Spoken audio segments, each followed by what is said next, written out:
சின்மை பாடல் படத்துல வரல பெரிய நீங்கள் அங்கே இங்கே வந்து கரெக்டாக நீங்கள் சின்மை கிட்ட தான் வந்து நிற்பீங்கன்னு எனக்கு தெரியும். ஆமா சார். இப்போ ஏன் இந்த சின்மை கிட்டனா சின்மையோட அந்த பிரச்சனை கிட்ட வந்து நிற்பீங்க. நான் நீங்க மாத்தி சொல்ற மாதிரி இருந்துச்சு. ஆமாம், இல்லை அதுதான் ஏன்னா நம்ம பார்த்து பேச வேண்டியதாக இருக்குது. ஏன்னா ஏற்கனவே இங்கே ஏகப்பட்ட பிரச்சனை இருக்குது, பல பேர் நெளிஞ்சிட்டு இருக்கிறான். ஆமாம் சார். இப்போ வந்து இந்த பிரச்சனை வைரமுத்தும் சின்மை பிரச்சனை ஏற்கனவே நடந்தது தான். இப்போ இந்த பாடல் ட்ரெண்ட் ஆகும்போது ஏன் இந்த பிரச்சனை திருப்பி கொண்டு வராங்க, பெருசுப்படுத்துறாங்க? இல்லை நான் இது ஒரு ப்ரொமோஷனா? கரெக்ட் கௌதம், நான் கேட்ட வரைக்கும் கௌதம், நம்ம நியாயமாக நேர்மையாக பேச, நம்ம யார் பக்கம் பேச போகிறதில்ல, நமக்கு அந்த வேலையும் கிடையாது. பொதுவாக நான் கேட்ட வரைக்கும் எனக்கு என்ன, ஒரு சின்மையை வச்சு ஒரு ட்ரெண்ட் செட்டிங் கிரியேட் பண்ணுறாங்க. அவங்களுக்கு வந்து சினிமா துறையில், பொதுவாக சொல்லப்போனால் சினிமா துறையில் அவங்களுக்கு வந்து சில பிரச்சனைகள் இருக்குது. அது எல்லா பிரச்சனையும் வந்து ஒன்றா மிக்ஸ் பண்ணிக்கிறாங்க.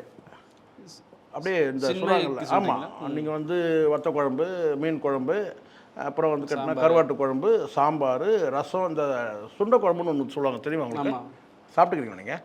இல்லை. ஒரு பண்டிகை நடந்துச்சுன்னா அன்னைக்கு இரவு வந்து பண்டிகை முடிஞ்சிச்சுன்னா அன்னைக்கு பல பலகாரங்கள் செய்வாங்க. நாளைக்கு அடுத்த நாள் காலையில் வந்து என்ன கேட்டால் அந்த பாத்திரத்தை பெரிய பாத்திரமாக வைப்பாங்க. அம்மா பெரிய பாத்திரம் வைப்பாங்க. வந்து அதில் கொண்டு போயிட்டு என்ன கேட்டிங்கன்னா சாம்பார் முதல்ல ஊற்றுவாங்க. அதுக்கப்புறம் வந்து மீன் குழம்பு, கருவாடு குழம்பு, என்னென்னலாம் இருக்குதோ மொத்தமாக ஊற்றுவாங்க சார். வடை கிட மிச்சம் மீதி இருக்க பொரியல், வறுவல் கிருவல் எல்லாத்தையும் போட்டு நல்லா கொதிக்க வைப்பாங்க.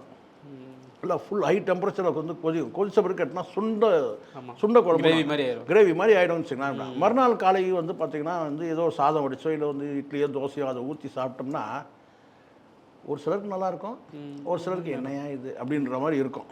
அவ்வளோதான், அவங்க வந்து டேஸ்ட்டை பொறுத்து இருக்குது. ஆனால் சில பேருக்கு என்னென்னு கேட்டிங்கன்னா, இப்போ சின்மை பிரச்சனை இப்போ அப்படி தான் இருக்குது. வைரமுத்துக்கிட்ட பிரச்சனை, பாலியல் பிரச்சனை, இது பாலியல் பிரச்சனை. இந்த சைடில் வந்து கட்டினா சினிமா பாடகர், பின்னணி பாடகர் இசையில் ஏதோ பிரச்சனை போல இருக்குது, அதுவும் இருக்கும். இன்னொரு பக்கம் டப்பிங் ஆர்டிஸ்ட்டு அந்த யூனியனில் பிரச்சனை. இது எல்லாத்தையும் போட்டு மொத்தமாக போட்டு பெசரி சில சேனல்கள் என்ன செய்கிறாங்கன்னா, சேனல்கள் இல்லை, சேனல் ஒரு குறிப்பிட்ட ஒரு சேனல் வந்து சின்மையை வந்து நம்ம ஒரு பெரிய பிராண்டாக காட்டணும், அவங்களுடைய சின்மைக்கு வந்து நீதி வேணும், சின்மைக்கு வந்து நியாயம் வேணும். அப்போ பிரச்சனை நான் என்ன கேட்குறேன், சின்மைக்கு நீதி வேணும்னா சின்மையே இன்னும் வந்து நீதிமன்றத்தில் போய் கேட்கல. ஆமாம்,